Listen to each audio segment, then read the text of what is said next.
626 জন মানুষ যারা সেনা হেফাজতে ছিল তারা কোথায় গেল? এখন পর্যন্ত এই স্বরাষ্ট্র ঠোলা কি ওই তাদের কাছে জানতে চেয়েছে 626 জন ব্যক্তি তারা অপরাধ করে তাদের সেখানে আশ্রয় নিয়েছে? এই ঠোলা কিন্তু এখন পর্যন্ত জানতে চায়নি। আপনারাও জানতে চাননি যে কোথায় গেল 626 জন ব্যক্তি। আপনারাও জানতে চাননি সেই অপরাধীরা কোথায়। 3 মাস পরে পালিয়ে গেছে, তারপরে আপনারা আলোচনা করছেন যে সে পালিয়ে গেল কিভাবে। আওয়ামী লীগের পুরো বাংলাদেশ লেখা নিষিদ্ধ করা উচিত এবং এই দলকে নিষিদ্ধ করা উচিত।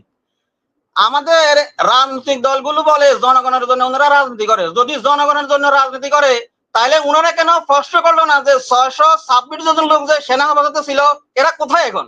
স্বরাষ্ট্র উপদেষ্টা দায়িত্বে আছেন, উনি যে কথাটা বলেছেন যে উনি জানেন না, কিন্তু আমরা সাধারণ মানুষ, আমরা যেহেতু বিভিন্ন তথ্যের মাধ্যমে জানতে পেরেছি যে ওবায়দুল কাদের আসছিল যশোর ক্যান্টনমেন্টে ছিল, তাহলে উনি জানেন না এই বলতে চাই। আপনি অনেকগুলো কথা বললেন যে এটা রাষ্ট্রীয়ভাবে অনুমোদিত নয়, আমরা স্বাভাবিকভাবে যেটা বুঝেছি আসলে ঠিকই অনুমোদন নয়। ওই যে শুভেন্দু ওনার বক্তব্য ইন্ডিয়ার গ্রহণ করে না বা করেনি, কিন্তু ওই শুভেন্দুর নেতৃত্বে জয় শ্রীরাম স্লোগান দিয়ে কিন্তু বাংলাদেশের উপ হাই কমিশনকে ভাঙচুর করা হয়েছে এবং কমিশনারদেরকে মারধর করা হয়েছে, অফিসিয়াল স্টাফদেরকে কিন্তু মারধর করা হয়েছে। তাদেরকে কি আপনারা গ্রেফতার করতে পেরেছেন? এখন পর্যন্ত করেছেন? একটু বলবেন করেছেন কিনা, একটু বিস্তারিত ব্যাখ্যা করবেন।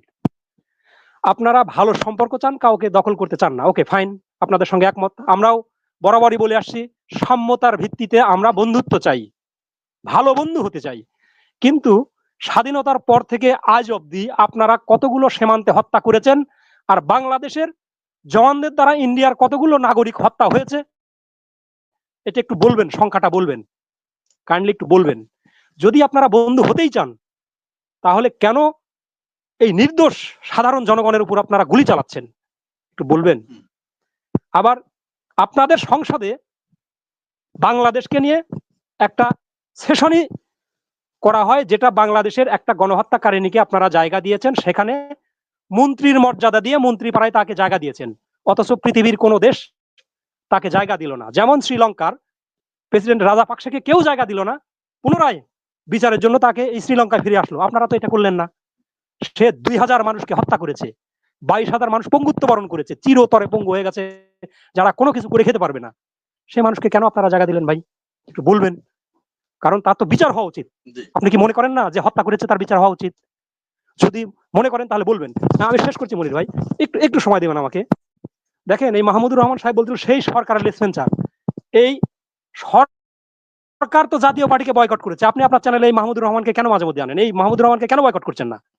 একে তো বয়কট করা উচিত, এটা বয়কট দল, এটা তো নিষিদ্ধ দল, নিষিদ্ধ দলের লেসপেন্সার এই জাতীয় পার্টি, একে নিষিদ্ধ করতে হবে। জাতীয় পার্টিকে এখন পর্যন্ত নিষিদ্ধ করা হয়নি, যদি নিষিদ্ধ করা হয় তখন থেকে আমরা ওনাদের হ্যাঁ যেহেতু কোন হ্যাঁ সেটা জানি মনির ভাই, এখন পর্যন্ত সরকারের কোনো আলাপ আলোচনায় যেহেতু জাতীয় পার্টিকে ডাকা হয় না, সেহেতু অঘোষিতভাবে জাতীয় পার্টি নিষিদ্ধ, অঘোষিতভাবে জাতীয় পার্টি নিষিদ্ধ, এটা পরিষ্কার। মুন্নিয়াফাকে বলতে চাই, আপনি 5 মাস পরে বুঝতে পারলেন যে সরকার কিছু একটা 4 জন ব্যক্তি বাদে, 4 জন এই উপদেষ্টা পরিষদের 26 সদস্যের মধ্যে 4 জন উপদেষ্টা বাদে বাকি যে 22 জন উপদেষ্টা আছে, শেখ হাসিনা এবং তার এই লেসপেন্সারদের নিয়ে 4টা লাইন বলেছে। আপনি একটু বলতে পারবেন যে 4টা লাইন এরা বলেছে শেখ হাসিনাকে নিয়ে, গণহত্যার ব্যাপারে বা অন্য কোনো ব্যাপারে? তার মধ্যে নাহিদ, আসিফ, আদিলুর রহমান এবং ডক্টর ইউনূস ব্যতীত বাকি যে 22 জন আছে, এই আমি শেষ করছি ভাই, 10 সেকেন্ডে শেষ করব। একজন একটা লাইনও বলেনি, এবং তাদের প্রতি আপনারা ভরসা করে বসে আছেন যে তারা আপনাদেরকে অবাধ সুষ্ঠু একটা নির্বাচন দেবে, একটা সংস্কার দেবে, সেখানে আপনারা নির্বাচন করে ক্ষমতায় যাবেন এবং সেই পথ খুঁজে বেড়াচ্ছেন। এটা কখনোই সম্ভব নয়। এই বাকি যে 22 জন আছে এরা আপনাদের স্বপ্নকে ভুলুণ্ঠিত করে দিয়েছে অলরেডি, আরো বেশি করবে আগামীতে। অতএব এখনই সাবধান হন, এখনই সোচ্চার হয়ে মাঠে নামুন, তাছাড়া আপনাদের কপালে বড় দুঃখ আছে। এরা ইন্ডিয়ার হাতে দেশকে, এরাও এই একই প্রক্রিয়া চলে যাচ্ছে। কারণ 626 জন মানুষ যারা সেনা হেফাজতে ছিল তারা কোথায় গেল? এখন পর্যন্ত এই স্বরাষ্ট্র ঠোলা কি ওই তাদের কাছে জানতে চেয়েছে 626 জন ব্যক্তি তারা অপরাধ করে তাদের সেখানে আশ্রয় নিয়েছে? এই ঠোলা কিন্তু এখন পর্যন্ত জানতে চায়নি, আপনারাও জানতে চাননি যে কোথায় গেল 626 জন ব্যক্তি। আপনারাও জানতে চাননি সেই অপরাধীরা কোথায়। 3 মাস পরে পালিয়ে গেছে, তারপরে আপনারা আলোচনা করছেন যে সে পালিয়ে গেল কিভাবে। এই সমস্ত কথা বাদ দিয়ে যেটা সঠিক রাজনীতি, সঠিক সময়ে গণহত্যার জন্য যারা দায়ী তাদেরকে বিচারের আওতায় আনার জন্য একটা প্রক্রিয়া করুন। ধন্যবাদ মনির ভাই আমাকে সুযোগ দেওয়ার জন্য। আসসালামু আলাইকুম। ধন্যবাদ মনির, আনমিউট করেন মনির। জি ধন্যবাদ এনাম ভাই এবং বিজ্ঞ আলোচক বৃন্দ, আসসালামু আলাইকুম। আওয়ামী লীগ হচ্ছে চেঙ্গিস খান এবং ইস্ট ইন্ডিয়া কোম্পানির বংশধর। এরা মানুষকে নির্দয়ভাবে হত্যা করে, মানুষকে নির্দয়ভাবে খুন করে, এদের কোনো দয়া মায়া নাই। দেখেন ইজতেমা মাঠে মানুষ ঘুমাচ্ছে, সেখানে মানুষ খুন করেছে। এরা 300-400 মানুষ খুন করার পরিকল্পনা নিয়ে সেখানে গেছে। এরা কিদের বাংলাদেশ আওয়ামী লীগ? এদেরকে আওয়ামী লীগের পুরো বাংলাদেশ লেখায় নিষিদ্ধ করা উচিত এবং এই দলকে নিষিদ্ধ করা উচিত। আমাদের রাজনৈতিক দলগুলো বলে জনগণের জন্য ওনারা রাজনীতি করে। যদি জনগণের জন্য রাজনীতি করে তাহলে ওনারা কেন প্রশ্ন করলো না যে 626 জন লোক যে সেনা হেফাজতে ছিল এরা কোথায় এখন? এরা কিভাবে দেশ থেকে চলে গেল?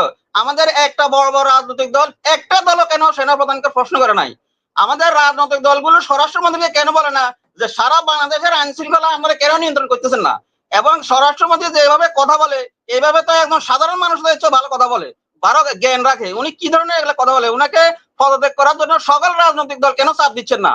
আমাদের রাজনৈতিক দলগুলা কেন চাপ দিচ্ছে না সরকারকে যে দ্রব্যমূল্য যে উদ্যোগতি হচ্ছে, এখনো চাঁদাবাজি হচ্ছে, বিভিন্ন ভাবে চাঁদাবাজি হচ্ছে, অভিযোগ আসতেছে। বিএনপি থেকে প্রায় 1000-এর মতো নেতা কর্মীকে দল থেকে বের করে দিয়েছেন, কিন্তু আপনারা কেন এই দ্রব্যমূল্য নিয়ন্ত্রণে ভূমিকা রাখতেছেন না? আপনাদের যে ব্যবসায়ী যা আছে, অনেক ব্যবসায়ী বিএনপিরও ব্যবসায়ী আছে, এরা আওয়ামী লীগের বিভিন্ন প্রতিষ্ঠান দখল করেছে, ব্যবসা বাণিজ্য করতেছে। ওনারা কেন এইসব দল একটু সংক্ষিপ্ত করতে হবে। জি জি, ওনারা কেন এগুলো নিয়ন্ত্রণ করতেছে না? এবং সরকার যে বিভিন্ন টালবাহানা করে স্বরাষ্ট্রমন্ত্রী আইনমন্ত্রীর বিরুদ্ধে অভিযোগ আসছে, আমাদের রাজনৈতিক দলগুলো কেন জোরালো ভাবে কথা বলতেছে না? এবং আওয়ামী লীগ গুপ্ত হত্যা করতেছে, বিভিন্ন ইউনিভার্সিটির মেধাবী ছাত্রদেরকে হত্যা করা হচ্ছে, কেন আমাদের রাজনৈতিক দলগুলো এইসব বিষয়ে কথা বলে না? ধন্যবাদ আপনাদের সবাইকে। জি, ধন্যবাদ আপনাকে। আবু মুসা, এসকে আবু মুসা।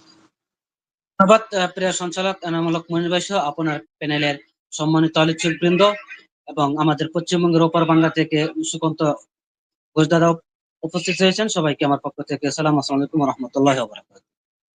এনামূলক মনির ভাই, আপনি যে বিষয়টা নিয়ে আজকে হেডলাইন করেছেন, আলোচনার বিষয়টা সামনে উত্থাপন করেছেন, বর্তমান ভারত হচ্ছে বর্তমান ফ্যাসিস্ট সরকার বা আওয়ামী লীগের বা গণহত্যাকারীর আশ্রয়স্থল। ওখানে সব গণহত্যাকারী এবং খুনের আশ্রয় নিচ্ছে। আমার প্রশ্নটা হচ্ছে, বর্তমান অন্তর্বর্তী সরকারের বর্তমান দায়িত্বে আছেন, স্বরাষ্ট্র উপদেষ্টা দায়িত্বে আছেন, উনি যে কথাটা বলেছেন যে উনি জানেন না, কিন্তু আমরা সাধারণ মানুষ, আমরা যেহেতু বিভিন্ন তথ্যের মাধ্যমে জানতে পেরেছি যে ওবায়দুল কাদের আসছিল যশোর ক্যান্টনমেন্টে ছিল, তাহলে উনি জানেন না এই বিষয়টা? উনি কি এখনো ওই দায়িত্বে থাকার আছে?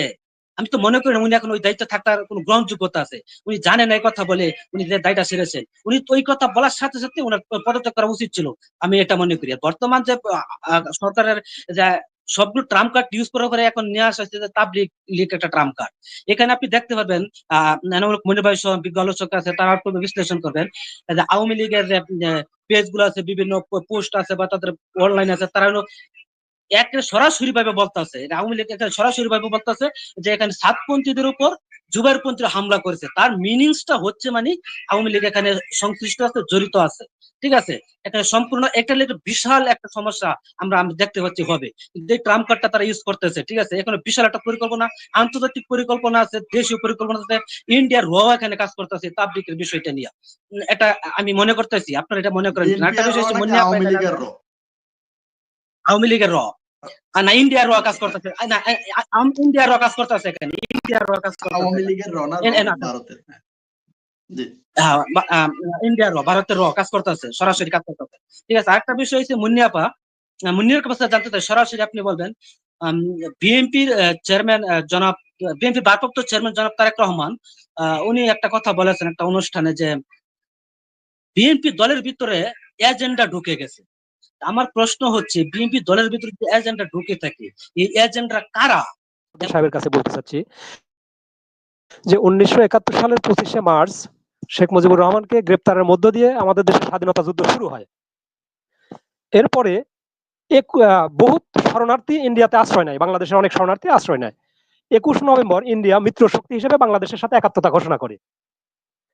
3 ডিসেম্বর পাকিস্তান কাশ্মীর, পাঞ্জাব সহ ভারতের কয়েকটা জায়গায় হামলা করে, বোমা হামলা করে। 6 ডিসেম্বর ভারত প্রবাসী সরকারের, বাংলাদেশের প্রবাসী সরকারের সঙ্গে একটা আলোচনা করে, আলোচনায় সিদ্ধান্ত হয় পাকিস্তানি ঘাঁটিগুলোতে হামলা করা হবে। এর প্রেক্ষিতে ইন্ডিয়া আপনার টাঙ্গাইল পর্যন্ত বিনা বাধায় চলে আসে, ভেতরে চলে আসে, কিন্তু ইন্ডিয়া কোনো বাধার সম্মুখীন হয়নি। তারপরে 7 ডিসেম্বর ঢাকার একটা বেসামরিক এলাকায় নাপাক বোমা দিয়ে হামলা করে, যেখানে কথা ছিল পাকিস্তানি ঘাঁটিতে হামলা করবে, সেটা না করে বেসামরিক এলাকায় হামলা করে। এরপরে হ্যাঁ হ্যাঁ প্রশ্নটাই বলছি, আমি প্রশ্নটাই বলছি। 16 ডিসেম্বর পাক বাহিনী আত্মসমর্পণ, হ্যাঁ একটু এটা প্রশ্নের সঙ্গে জড়িয়ে মনির ভাই, আপনি যদি ইন্টারাপ্ট না করলে আমার 5 সেকেন্ডে শেষ হয়ে যাবে। এটা 16 ডিসেম্বর জগজিৎ সিং আরোরার কাছে পাক বাহিনী আত্মসমর্পণ করে। 22 ডিসেম্বর প্রবাসী সরকার বাংলাদেশের দায়িত্বভার গ্রহণ করে। আপনারা বারবার বলছেন যে ভারত আমাদেরকে সহযোগিতা করেছে যুদ্ধের ক্ষেত্রে। আমি মনে করি যে ভারত বাংলাদেশের বিজয় অবশ্যম্ভাবী থেকে এদেশে এসেছিল। আপনারা কোন জায়গায় দেখছেন যে ভারত বাংলাদেশকে সহযোগিতা করেছিল?